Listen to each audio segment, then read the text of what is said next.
আমরা দেখতে পাচ্ছি যে আমাদের এই অভ্যুত্থান এবং বিপ্লবের পরেই দেশে অরাজকতা নাশকতা করছে ফ্যাসিস্ট এবং তাদের দোসররা। আমরা দেখতে পাচ্ছি যে বিভিন্ন জায়গায় এখন গোলাগুলি চলছে, মন্দিরে হামলা হচ্ছে এবং নাশকতা ও লুটপাট করছে। আমরা মনে করি আমাদের যে ছাত্র নাগরিকদের অভ্যুত্থান তাকে নস্যাৎ করার জন্যই পরিকল্পিতভাবে এই ধরনের ঘটনা ঘটানো হচ্ছে।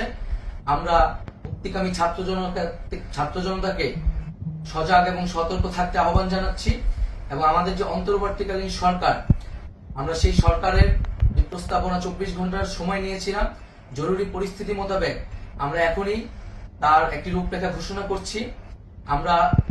আমরা সিদ্ধান্ত নিয়েছি যে সর্বজন গ্রহণযোগ্য আন্তর্জাতিক খ্যাতিসম্পন্ন নোবেল পুরস্কার বিজয়ী ডক্টর মোহাম্মদ ইউনূসকে প্রধান উপদেষ্টা করে অন্তর্বর্তীকালীন সরকার গঠন করা হবে এবং ডক্টর মোহাম্মদ ইউনূসের সাথেও আমাদের কথা হয়েছে।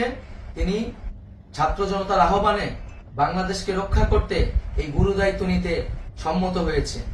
আমরা সকালের মধ্যেই আমরা এই সরকার গঠনের প্রক্রিয়া দেখতে চাই।